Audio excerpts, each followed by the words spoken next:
Hello and welcome to round 1 with blue-black summoning. So this hand is pretty clear-cut keep. Even though it doesn't have a lot of action, it's just going to find it and do what it wants, especially with Glimmer. This card is just so huge in the control decks. Not just card advantage, but it gives you ensured action or lands to provide powerful effects. It's just, we get Read the Bones was kind of taken for granted for a long time. So not a lot of sequencing decisions up front, just tap land into Estuary first. And we're playing against blue-white. So I debated main phasing the Anticipate here, but I'm okay with it ending up getting Spell Quellered because I can just kind of murder down the Spell Queller and trade for something and get my Anticipate in regardless. And I don't even have to necessarily do that so aggressively. Plus, also, every other spell in my hand is something that's worse for me to get Spell Quellered, I think, especially Spell Shrivel. So Anticipate resolves, and I end up taking Grasp here. The reason for taking Grasp is that I want to set up a turn 5 where I cast multiple spells, and I feel like that is more important than gaining a couple life, especially because my opponent has missed their 3-drop and 1-drop, and the Copter is not really doing anything yet, so I kind of have full control of the game, and I just need to be able to parry a turn where my opponent regains initiative as well as possible. I don't need to give myself additional margin.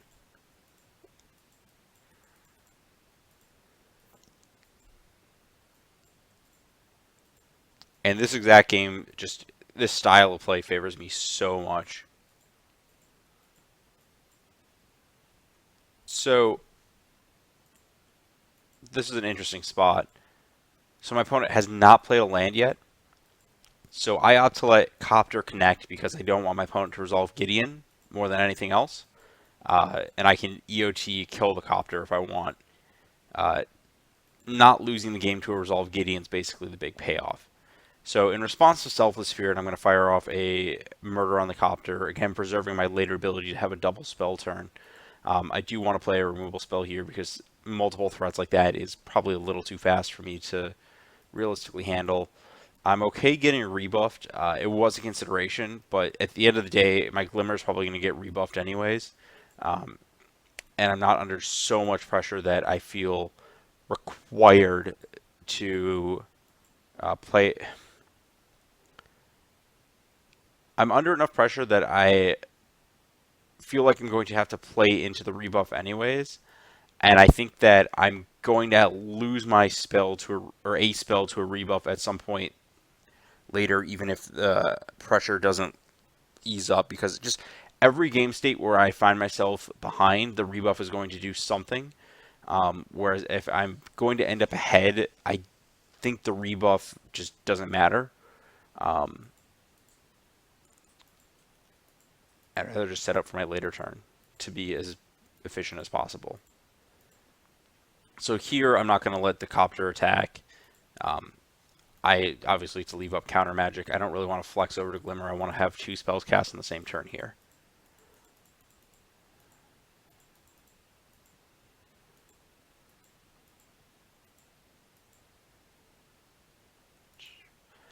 And here's about where I kind of thought about it. I was like, oh, I'm really glad that EOT wasn't like Avacyn into untap Gideon or something, because that would have been a little backbreaking. And trying to figure out the cards in my opponent's hand, I kind of came to the conclusion that when they cracked the clue, they were probably like land Stasis Snare.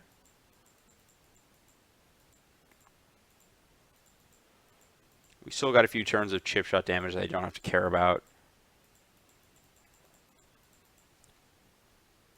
I get to keep the Anticipate here and just cast it on end step.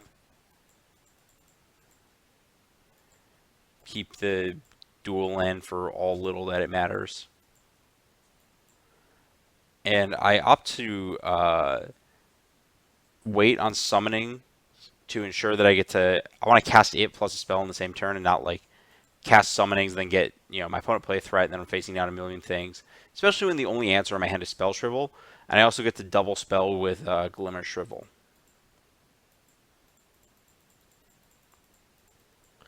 Eight's still a safe life total.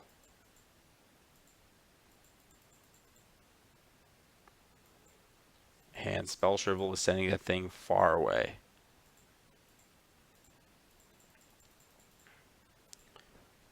This rebuff hurt a little more to get hit by, but happens. I don't think I can wait on the Glimmer there when I don't have any other no reactive action in hand, especially when I'm trying to fuel with Summonings.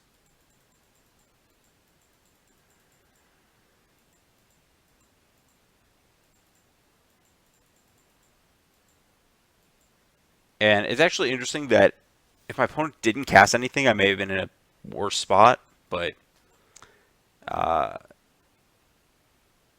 let's see. I opted not to Awaken because I want to just cast the Hulk and have more flexible actions on my opponent's turn in the face of threats. I don't really care about the 4/4 land. And I'm attacking because I want to close this game relatively quickly as I'm down on cards relative to my opponent. And I have the Hulk back in case of, attacks that matter.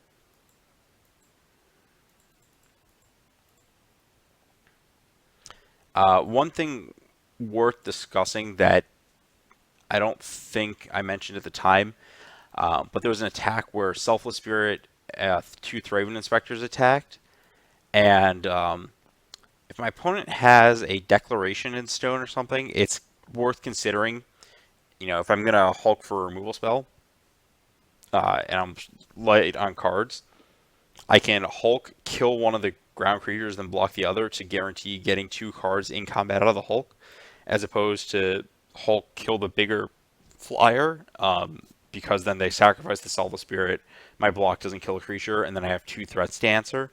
Not entirely relevant on that battlefield, but something that can come up, especially against Knight tokens with Selfless Spirit. There's no need for me to cast the Gear Hulk in this board state. I just need to react and cast it as a removal spell because I'm light on those. And conveniently,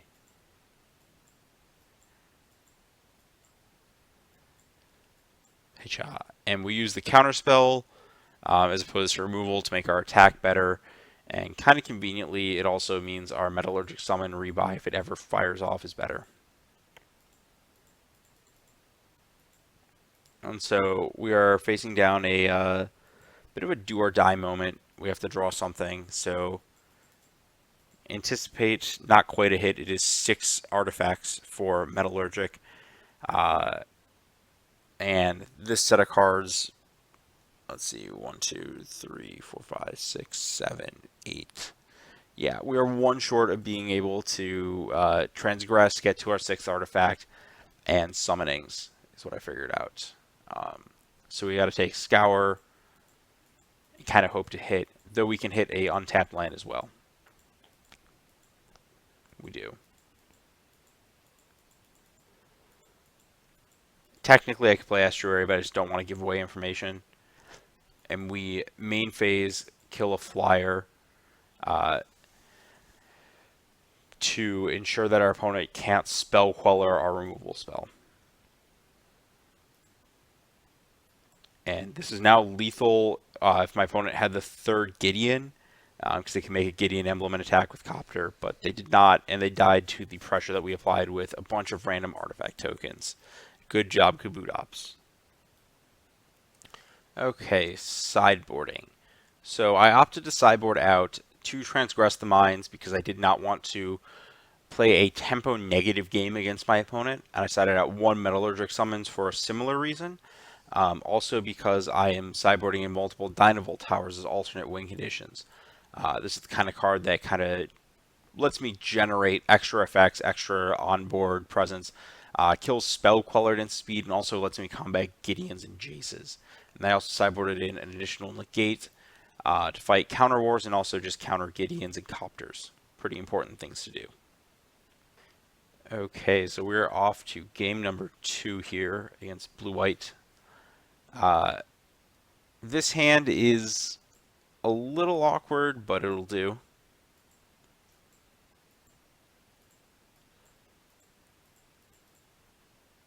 And I think I made a mistake on turn 1 after drawing the Negate.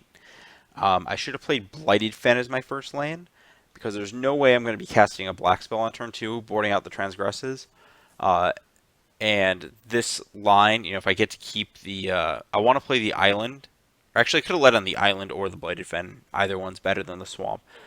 Because that way I can make the decision if I draw a Choked Estuary on 2 or 3. Well, on specifically turn 3, I have a basic left in my hand.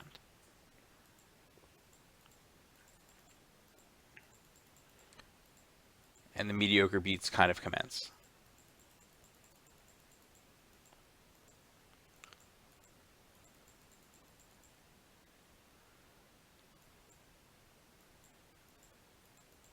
And there's a decision point here that... So I opted to EOT murder the 2/1 spirit instead of respond to the clue activation with it. This exposes me to Spell Queller, but if I wait, I don't think I'm getting anywhere especially quickly. I still have to draw... I guess I draw one more land, and I can take one more hit off of these creatures if I draw that land in time. But it can't be an estuary in 2. But realistically, the discussion about whether that's the do nothing evaluation over whether I just sit around. But casting a spell on my turn into my opponent on tapping into 4 mana is just really scary when my hand can't beat a Gideon any other way than countering it. I end up getting Spell Quellered here, which with no other removal spells is a pretty huge beat.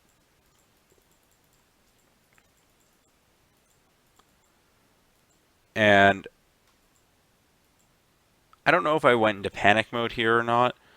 I think that I can't afford to wait on doing something with the summonings. I think I just have to cast a spell this game. And our hand does nothing and we die. Unfortunate, but I think the correct play was actually just don't cast murder at all and wait 2 turns. Now that I think about it. Okay, let's fire up our third game here. Minor sideboarding adjustment. I cut the Scour the Laboratory for a Transgress the Mind just to be a little more fluid with my plays. Scour just felt kind of clunky, and I don't know if I actually have to bury my opponent here in tons of card advantage. Pretty straightforward keep. Hand does stuff. I'm going to reveal the Swamp here. Because my sequencing is that the Sunken Hollow is going to be a later play, and that minimizes the amount of information I gave up, though I think I actually should have played the Sunken Hollow on 1 to ensure untapped lands over the next 2 turns. Fortunately, I lucked out a little and got the Aether Hub.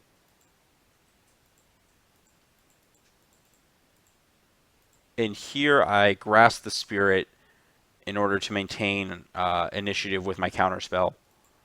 Basically, I'm probably going to have to kill that spirit at some point anyways, but I'd rather set up a battlefield where I'm ahead.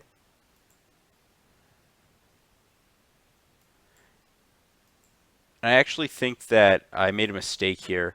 I fire out the Anticipate on end step, but I should have main phased it. I don't think there's any 3-drops I'm afraid of my opponent resolving, whereas if they Spell Queller here, it's kind of obnoxious for me given the cards I have.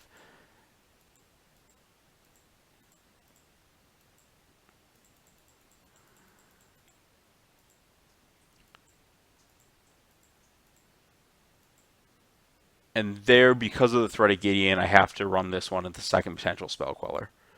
That's a pretty straightforward take Glimmer.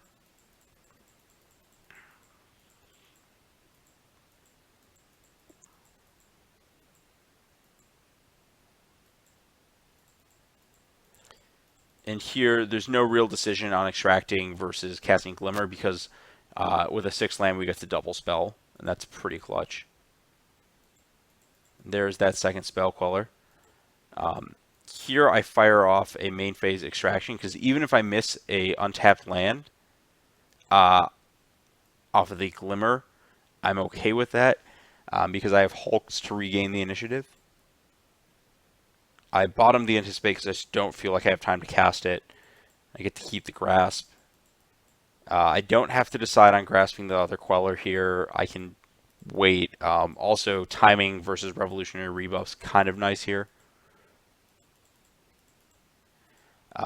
Get to grasp that to try and deny a Smuggler's Copter activation.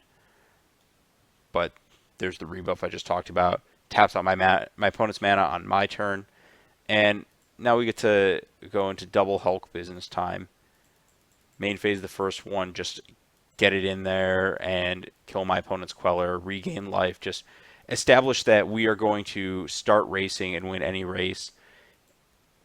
Anticipate takes a pretty clear Ruinous Path because I already have one Shrivel. We're also approaching the point where Shrivel starts not countering stuff, whereas Ruinous Path can take out a Gideon or really anything. Avacyn out of my opponent, basically irrelevant.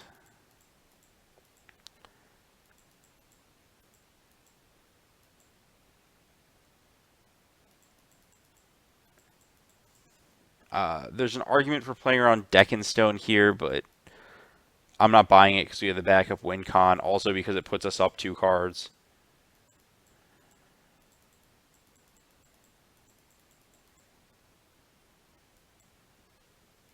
Just kill my opponent's stuff and go beat down. We only need to connect with 1 Hulk.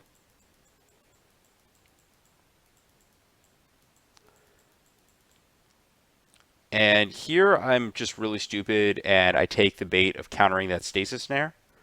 But I should have let it resolve because literally the only way for me to lose from that point is if my opponent drew a Deckenstone over their draw step or whatever. And if I still have the first Hulk, I can beat them down from 5. They opt not to attack with this because if they do, they're dead to any removal spell on this. And I punt here and I miss onboard lethal because I forget I have leftover mana or energy from my Glimmer and my Aether Hub. And I just look at the tower. I'm like, oh, I have to cast more spells. But I have enough mana to Ruinous Path the Thraben. My opponent animates the Copter, and then I cast the. Or sorry, let's do this right way. I would cast the tower and then Ruinous Path the Thraben Inspector, going up to 5 energy. And my opponent can animate the Copter and have it die or not have it animate, and they get attacked with the Gear Hulk. But I just attack with the Hulk, force that block, and stick the tower with basically everything possible to do available. My opponent bricks off on their loot, and the game ends.